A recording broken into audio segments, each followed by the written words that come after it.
welcome to our first panel of the day for our Business and Finance Find Your Future. So I'd just like to introduce myself. My name's Laura Messenger and I am a careers consultant here at the university, and I will be hosting the panel today. So we've got a great range of speakers, but before I introduce everyone, I just want to run through a couple of quick housekeeping rules. So as you may already see, this session is being recorded and will be available later on YouTube to watch back later. We would like to encourage you to kind of put your cameras on, particularly for the Q&A, but if you're kind of not comfortable being seen on the recording, please feel free to turn it off. You may also notice that you have been popped on mute just as you've joined, just to kind of keep the flow of the session today. We are going to be welcoming questions and would really encourage you to ask our panelists everything. It's a great opportunity to kind of pick their brains, get some of their knowledge. So we would encourage you to either put that in the chat box or to use the raise hand function, and we'll invite you to turn your microphone on. We will be taking the questions at a designated Q&A section at the end, but please feel free to pop them in the chat throughout, and we'll come to them after our panelists have introduced themselves. Talking of wit, I am just going to give you a quick rundown of the kind of speakers today.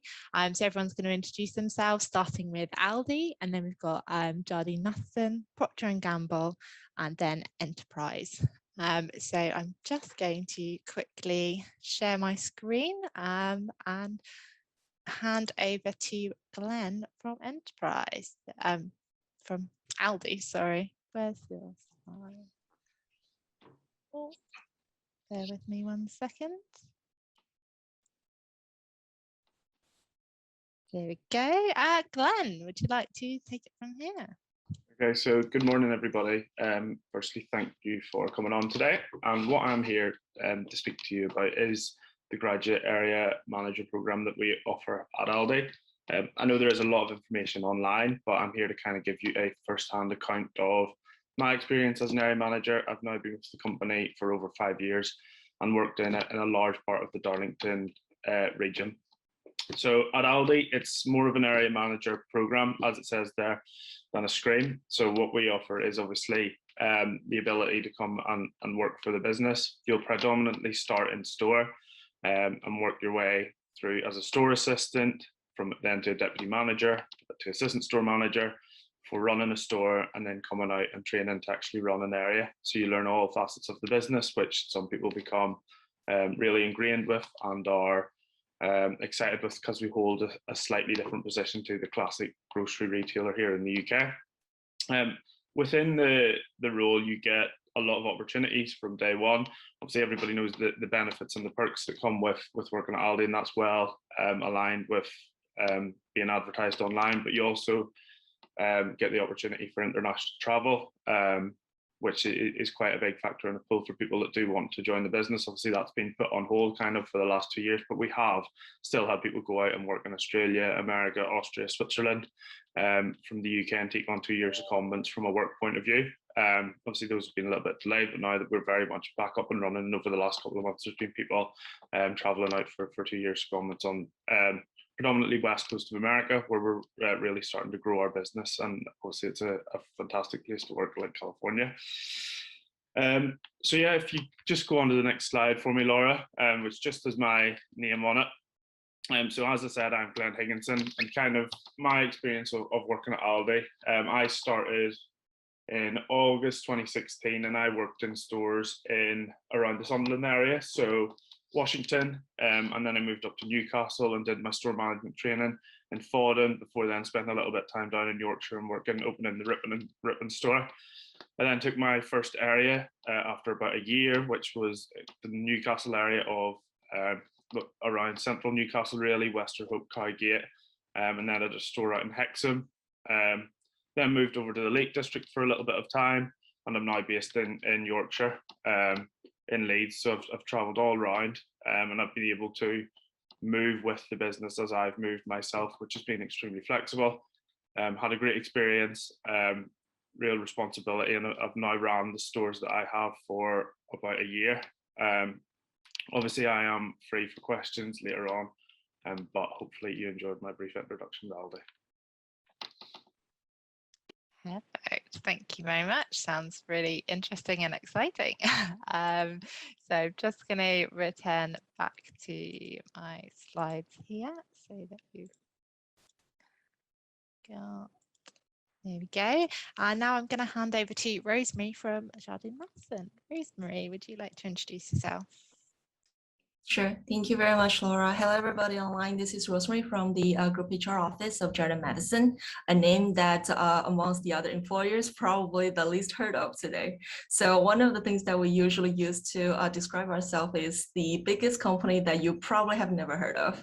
So I haven't prepared any of the slides today, but I'm sure that a lot of you probably have been bombarded by our emails or advertisements or online sessions in the past 2 months. I'm here to tell you something a little bit different following a brief introduction of the company. So Jardine Matheson was founded in 1832, pretty much at the end of the first industrial revolution, which was amazing because the company is incredibly still on Fortune 500 list nowadays. We do a lot of things compared to what we started with. So now the company is a multinational, very diverse portfolio conglomerate. We have businesses ranging from property to automobile to retail to restaurants to aviation to engineering and everything. And in Hong Kong and Singapore, we are the largest private sector employer and top 2 in Indonesia as well. Our business covers most of the markets in Southeast Asia and all over Greater China. Now, although the company actually is a British company with a British origin, it is very much focusing on the Asia Pacific region now. And we are here to introduce you our basically crowning jewel program, which is also a management training program. So it's called Jardine Executive Training Scheme. I myself joined the group management training program 10 years ago. So I've been here for a long time, and I'm here to tell you how it will be playing out for you from my personal experience. So nowadays, the program is 3 years. So for the first 3 years you join the program, you will be basically going through a massive rotation program. What it means is that you will be going from departments in one business for the first year in Hong Kong. And then second year, you will be going through another set of different departments in a separate business. And in our case, it will be very much likely a different industry. And in another overseas market, likely in Asia Pacific, some of them also get to go back to UK, or some of them are sent to Middle East as well. So if you are from UK, we highly encourage you to pick some market that is not your home base for the second and third year, so that you get a maximum international exposure for the experience. And for the 3 years, you will not only be enjoying the benefits provided by the buddy system, which give you day-to-day guidances for things that you probably don't want to ask your supervisor about. We also will be assigning you mentors from the group level and from the business level, so that you are guided through this industry development. And then after the 3 years, you will be located in one of the 2 businesses that you have rotated with for a in-depth development for the next 3 to 5 years. And that is where you will be basically really deepening your roots in the industry, learning about what you have not really covered in time in the first 3 years of rather fast rotation, and then start to build your career on the base of this. Usually we would be looking at our jets in the 3 to 5 years range to be junior managers, in which they will basically having their own team. Maybe it will be a small to mid-sized team and their own responsibilities. And then 5 to 8 years, generally, they will be promoted to mid-management, where they will be pretty much looking after their own P&L and a pretty sizable team of theirs, and then really be expected to produce a financial contribution to the company. 8 years onwards, a lot of them are promoted to senior managers or executive directors. Some of them really fast ones, they get to be CEOs around 10 years. We don't give out titles easily because most of our industries, as mentioned, are traditional industries, which means that you, through this very accelerated career, will be working with people that are probably twice your age, or you might be the most senior in the group, but yet the youngest, or in a lot of times the least experienced. So your challenge is to be the young leader, providing innovative and challenging status quo to basically change how the company has been working wrong if there's any issues, or providing new ideas on how they can do better into this very competitive market in the Asia Pacific region. So that is the program itself. Thank you, Rosemary. It sounds like a kind of very diverse range of kind of roles and things that you can get involved in. So yeah, really interesting to know. And now if I hand over to Emma from Procter Gamble. Hi everyone. So my name's Emma English and I've worked at Procter Gamble for the last 14 years now. I joined straight from school as an apprentice and I've sort of expanded my career from there. It's doing accounting qualifications and also doing my degree via Procter Gamble. So you may not have heard of us as a name, but you'll have heard of many of our products. As soon as you put on the television, watch the adverts, you'll see Pantene, Aussie, Bold, everything you could possibly want. Everything that Mrs. Hinch uses on a day-to-day basis, it'll usually be made by P&G. The scheme that we're looking for is a placement scheme, so in between the second and third year, and then we're looking to also hire when you come back after your third year. So it's sort of a taster scheme where you can get a chance to drive a career in finance with P&G, and we can sort of see you for the year, and then hopefully everything will work out very nicely and they'll come back after your third year at university. So takes away the stress of job hunting when you've got the huge expectation of your dissertation and the upscaling work that comes with the third year. Today I'm actually as well, we're running an on-site event in November, so if anyone's interested in coming along to that to hear more specifics about the scheme and tips from our recruitment managers and current placements, then please feel free to sign up via the link that I've popped in the chat panel, and we're really keen to have as many people come along to that as possible. Perfect, thank you. Yeah, and I definitely encourage everyone to take any opportunity to kind of speak directly with the employers like today, because it's so valuable. And finally, if I hand over to Laura from Enterprise. Brilliant. Thank you, Laura. Yeah, hi everyone. I'm Laura James from Enterprise Rent a Car. I'm not sure you'll be able to see the slide behind me, but basically I'm here to talk to you about the fantastic progression that's available within our company. Yes, we are car hire. I think it says it on the tin, so of course, you know, that is the commodity that we trade with. But ultimately, we do a business program, which means all of our employees understand the business from the ground up. So what does that mean to you? If you're looking for a graduate role, or if you're looking for an industrial placement role, you can join us. And within 10 to 12 months, you will have been trained in all aspects of business. So that is finance, HR, marketing, logistics, risk analysis, and so much more. We don't put you through a rotation program. We actually believe that it's best that you learn on the job. So you're learning from people around you, but you're also going through a portfolio of training that has you personally do tasks in all of these areas. The responsibility and autonomy that you receive from day one is vast. So it isn't the easiest position out there, but you get to make real business decisions from an early age. So the role that I'm talking about is basically the first dot here. So I'm having my weather girl moment. So this first dot is 10 to 12 months. And once you're qualified, you do a quick interview and you get your first promotion to being a management assistant. Usually within a month or two, people are assistant managers. And then normally within around another year, people are branch managers. So from an early management stage, we believe that you should take home some of the profits that you generate. So very much like running your own business with all of the perks, but with none of the risk. What you can also see is once you get to branch manager, there is the opportunity to branch out into specialist roles as well. So much like myself, I decided to move into recruitment after I'd been with the company for 13 years and been through to an area manager role. But then you're not done. It doesn't mean you've just got that one role and you have to stay there. There is always progression and always somewhere to go with this business. So Enterprise is obviously a global company. We operate in 90 countries.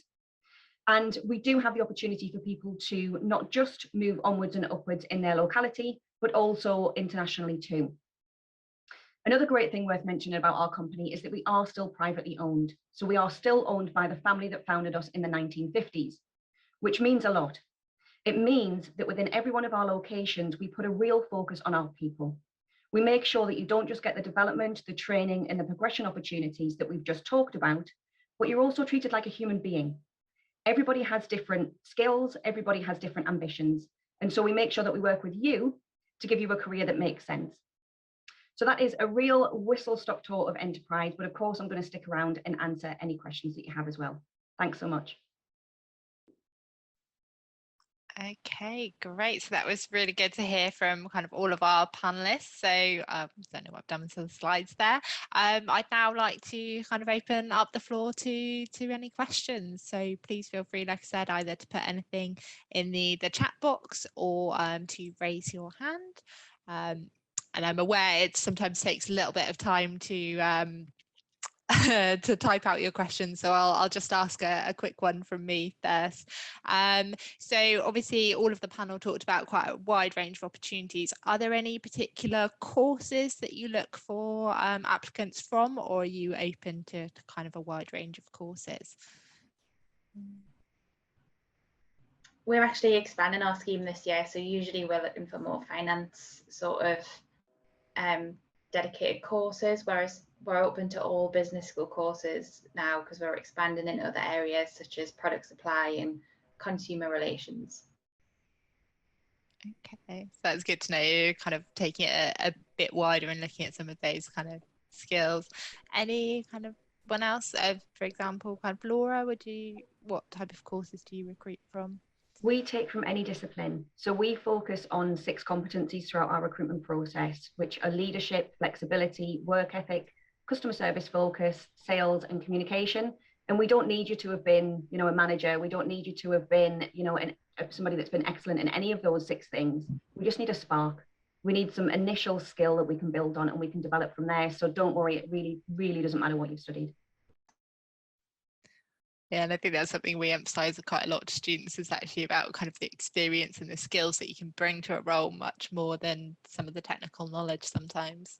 Glenn or Rosemary, did you kind of have something to add? There's nothing specific now that we would particularly look for. There's no requirement to have a business degree or geography, history, politics, no, wide range. Yeah, neither for us. So a lot of people assume that we prefer business students, which is not true. We prefer people with business knowledges, not necessarily business degree. So we actually have trainees in the past decades joining us from really all sorts of degrees. Probably some subjects that I didn't even know existed when I was in school, but they all do very well, and we provide them the basic trainings, which is basically like a mini MBA on the program, so that wherever they need to fill in a gap, we can actually step in and help them. Perfect. So really nice to know kind of there's obviously that training on the job and things like that. So I think a lot of students sometimes worry that they might not know enough to go into a role. So that's really nice that a lot of these schemes are kind of really supportive.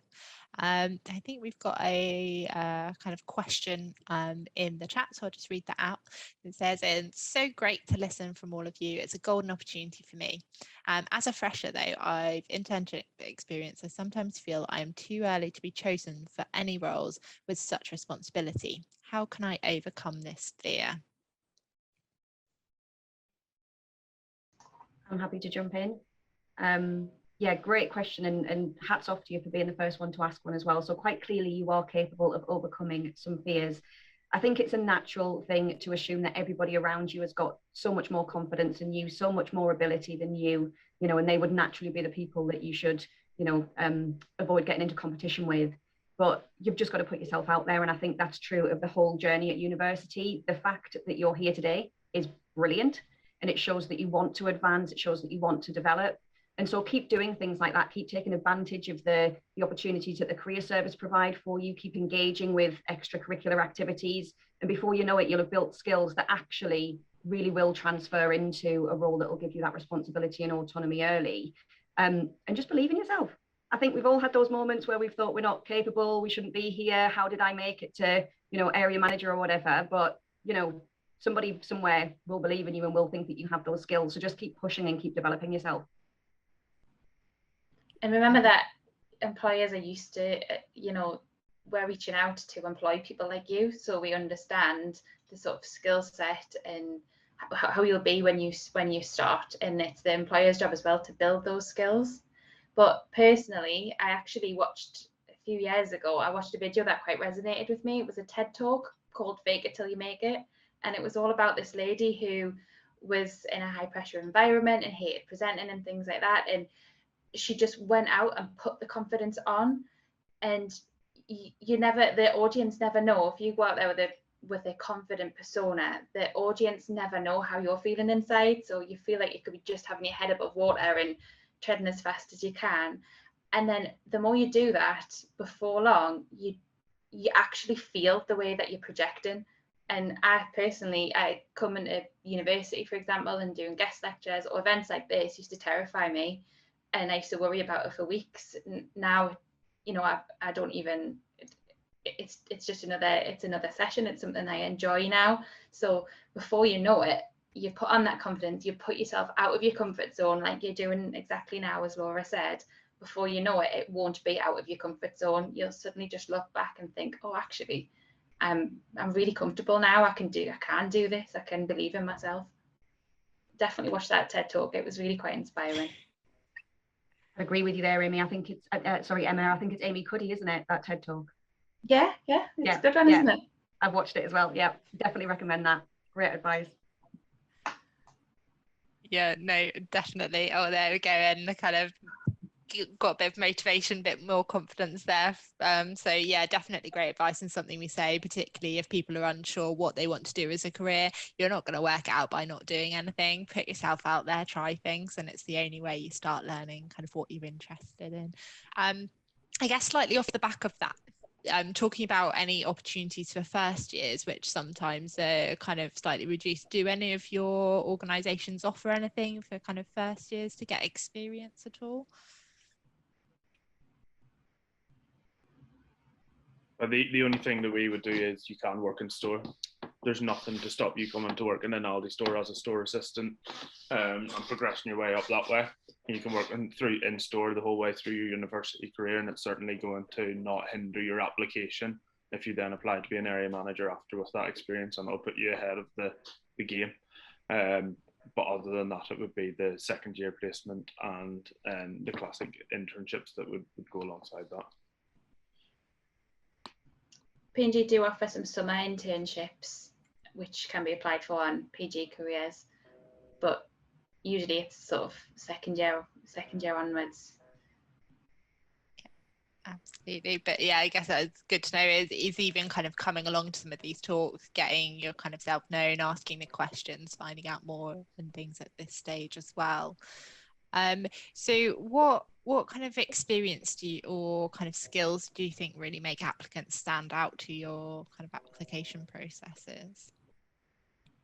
I think the thing that's always clear is somebody who has a lot of interests outside of just studying. It's a skill to be intelligent and academic, and obviously to do very well in your studies. But when you get somebody that is academically very good, but has taken on a lot of responsibilities outside of that, I don't know if it's been part-time work or they've been involved in something with university, sport or hobby-wise, or have done something completely externally like a volunteering program. It always helps. It's not the be-all and end-all, but you just think that person has obviously been very dedicated for 3-4 years of their life, while some people that are younger don't relish that opportunity of the full university experience, I would say. And also it's the way you write about those experiences. So personally, it's not enough if I look at a CV, it's not enough to just say, I've done this, I've done that, I've been on a captain of a football team, or I've been the manager of a bar. It's great to see. I would look at your CV because I see those things, but I would invite you to interview based on what did you write about? Not just I was a manager of a bar. What skills did you learn being a manager of a bar? How did that help your communication? How did that help your leadership? Did it help you learn to be a problem solver? Sort of, it's the way you write about your experiences as well as the experiences you get. I totally agree with it. So I think Emma said something that we in our recruitment really value and emphasize. It's not about your experience itself, it's what you take away from it. It's what you learn from it and really reflect it and really put into your personal package in terms of bringing forward with you as your skill or something that you have learned from it. One thing that we generally get asked is what kind of people are you looking for the management training program, because it's a very vague program. We don't have a specific role. It's a program that basically is for everybody. And the answer is that actually we don't have this sort of criteria that we want students to fit themselves into certain boxes, that they need to be certain and they need to be so and so. What we are looking for is for people to come and tell us who you are and what you're good at. Why do you think you should be worthwhile for this opportunity, and what can you do? And I guess to some extent that actually is for every job, because all of us here representing different companies, probably to some extent we're looking for people that are in a way different, but probably in a way also same. We're looking for people with drive. We're looking for people who is self-motivated, who are open to learning, who are willing to be basically embracing different challenges and provide solutions, work and overcome it. So all those traits can be broken down into your own traits and skills. And as Emma says, is how you tell your personal story, how you present yourself, personal branding wise. Yeah, I'd absolutely mirror everything that my fellow panelists have said. I think, you do have to do more than the average. You have to do more than just the academic side. You have to self-analyze. You have to make sure that you understand the skills that have been developed through those experiences and then articulate it. But you also have to do it all with a very positive attitude and be solution focused, not problem focused. And the other piece of advice I would give on this, when you're looking at moving into a particular career, particular industry or role, look at the skills that they identify that they're looking for and make sure you have something to say on every single one of them. And even if you go initially to one of the places and say, you know what, I haven't done this, I haven't done sales, or I haven't done customer service, you can demonstrate those things in different ways. With sales, it's about building a rapport, it's about negotiation, it's about persuasion. You will have done that through other experiences. And the same goes for customer service. Can you build that rapport? Can you communicate with different types of people? So you might need to think outside of the box, but always have something to go to for each of the skills or competencies that the company say that they're looking for. Yeah, some really great advice there. It's about, like you said, kind of reflecting on your skills, even if you don't have that directly related experience. It's how you can pull those skills from other experiences and really articulate that. So I think that's a really good point, Laura, about kind of that self-reflection and knowing kind of what you've got to offer there. So we've just got another question in the chat there that actually relates to what we were talking about a little bit there. So saying it's really cool to kind of see such a range of different businesses. Do any of you have a threshold or minimum passing grade that you look for?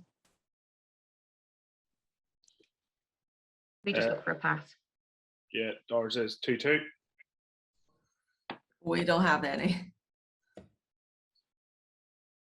We've got minimum GCSE, I think it's C and above, and some UCAS points is what we look for our placements, and then we don't look for our return and hires. We don't look for a specific grade after that. And is that something that you feel has kind of changed fairly recently for you? Yeah, I think we were potentially missing out on some candidates, because to back up the points that every single person just said there, it's more than being academic.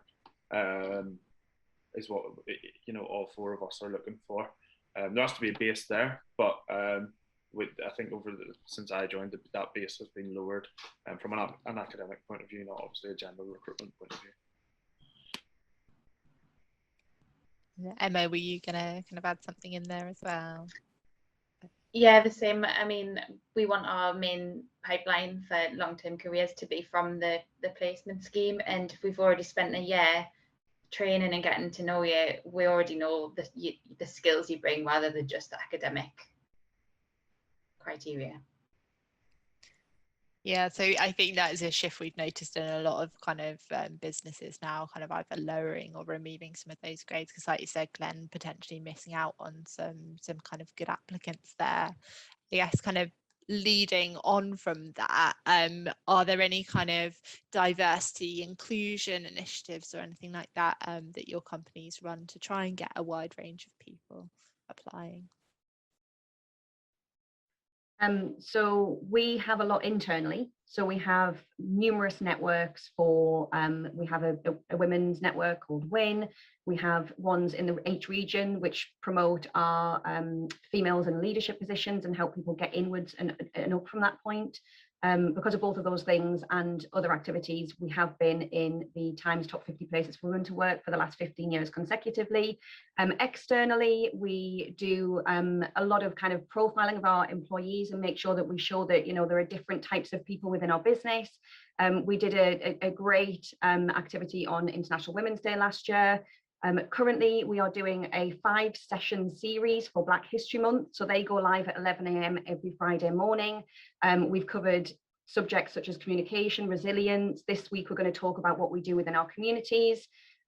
We also have opportunities for people to engage with us and kind of get ahead, I suppose, and work on that equity piece. So we are going to do a Future Black Leaders program from December to January of this year. So yeah, we've got quite a lot that we do. On top of all of that, we've got Enterpride that we make sure that we're present with at all Pride events.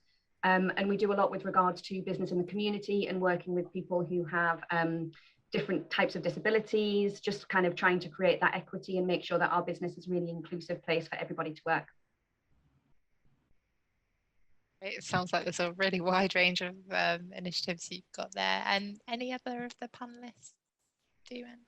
So what we have been trying to do is basically eliminating all the things that would be restricting our applicants or unconsciously making our recruiters or assessors biased. So basically for the 2 stages of online assessment, we will not be going into your personal particulars or details or even CV to that extent, so that all we will be assessing you based on is your basically your assessment result, is the online test results that you have done. And none of that is related to your nationality, your gender, or even your education background or anything that is related to your demographic information, basically. And all of that will be assessed without bias of how you perform with the questions themselves. And then for the screening through the assessment center, we will also not be using your CV to screen you personally. We will be using the CV only as additional information for us to know you before we actually get to meet you at the assessment center. And the entire online assessment will be made available if you need special assistance. So there will be functions available that you request for special assistance, and we will be handing out helps or basically providing extra terms to those applicants who might be in need more extra time or extra assistance for the process to answer the questions online as well. So that is to make sure that nobody gets biased or disadvantaged in the process of application. Yeah. Let's try and keep it. Yeah, and P&G have got a huge diversity and inclusion pillar globally. We've got national things and also we've got on-site things. So it's a really huge focus. It's one of the 50, been awarded one of the 50 most diverse companies to work for globally, which is a huge achievement. And again, currently we're in the midst of Black History Month, which is so many different, I've just been to a panel event this morning about it. We had sort of lifting the lid sessions and people sharing their experiences all over this last month, and we do similar things for Pride. Again, we are always present at any kind of event, and we really make a thing of it on site and globally. It's a really good place to work for things like that. Yeah, and just to follow up, Aldi we've got our own internal embrace strategy is what it's called for, embracing all colleagues, and we've got diversity and inclusion policies across the board. Obviously we're in the biggest international grocery retailer, so inclusive strategies, and internally we'll do things for Black History Month and Pride, and also attend the events, much like Emma said, for P&G, and make sure that our colleagues feel a part of that through what we call My Aldi app, where we'll get interactive and things going across the board for all colleagues. So if I'm really trying to encourage a wide range of applicants to kind of really support the business needs there. I'm aware I've slightly been monopolising some of the questions, so just want to encourage if there's any more questions from anyone to kind of pop anything in the chat, or feel free to kind of raise your hand and pop your mic on if you'd like to ask the panel anything.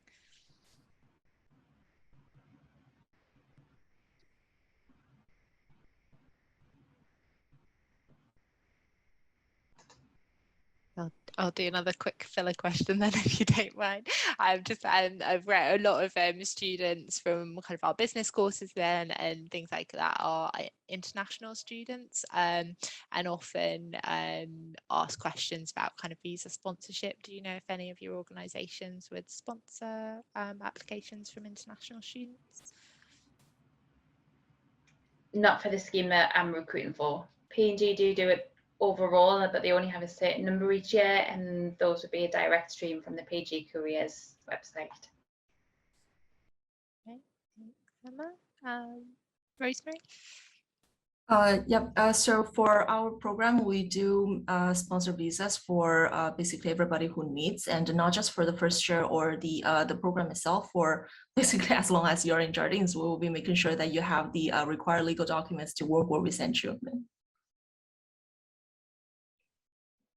Okay, thank you. Yeah, we recently changed this, so we weren't able to before, but now we do offer visa sponsorships. And again, it's not just for the 10 to 12 months that you'll be going through the training program. We don't reassess you at that point and decide whether we're going to keep you on. Once you have been entered into the program, you are on the career path. So we'll make sure that you have the continued visas needed to continue your career with us. I believe it will be dependent on application on the job role applied for, Laura, for Aldi. Perfect, thank you. That's really good to know.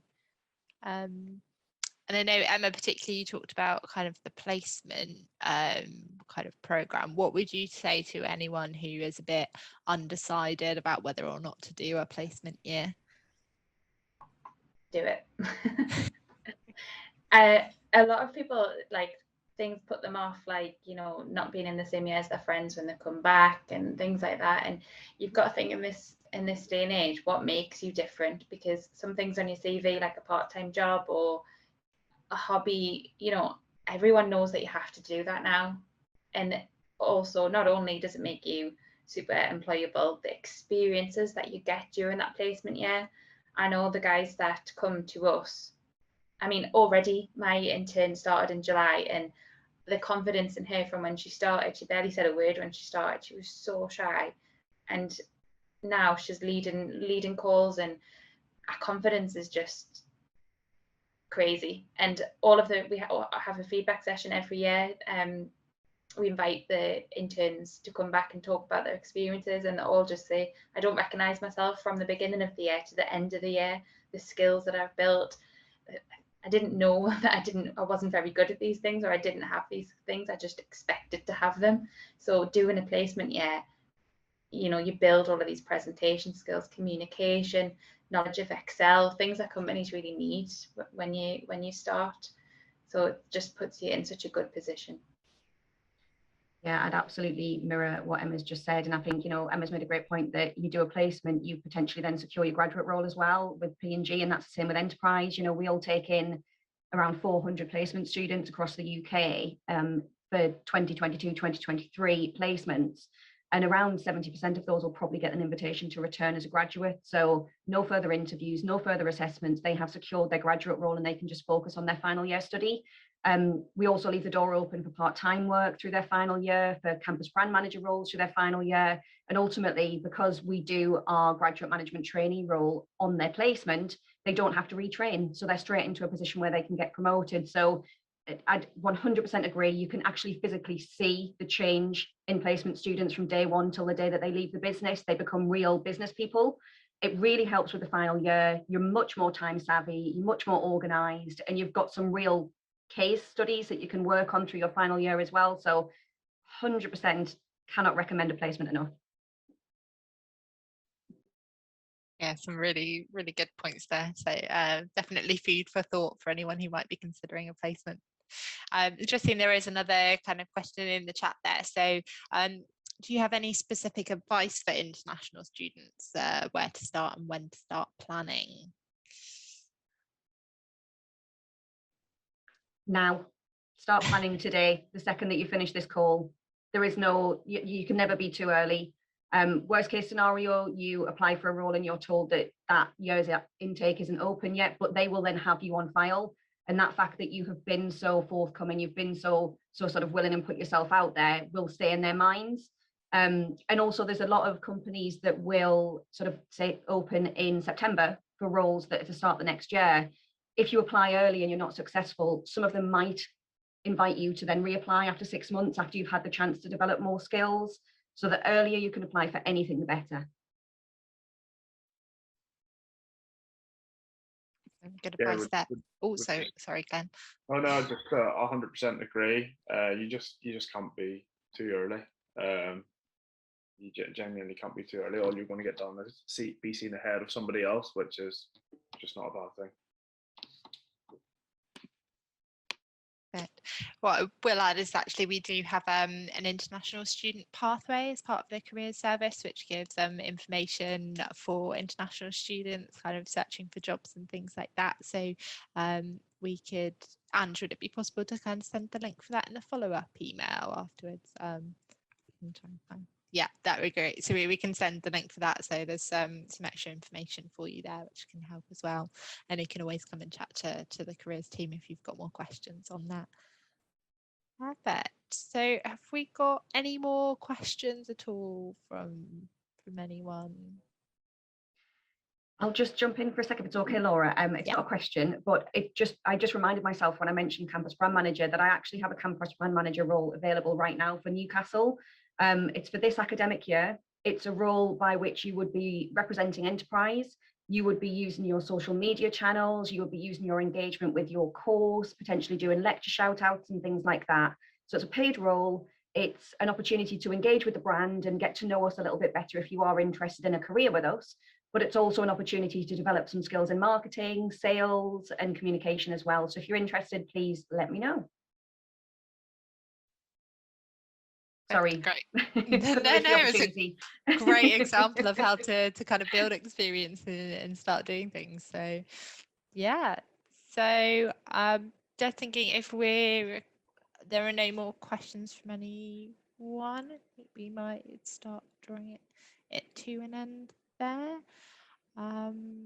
So okay, I guess if we kind of stop recording now, just as we've drawn to the end, I just want to say a huge thank you to our panelists for coming to speak today. Sorry.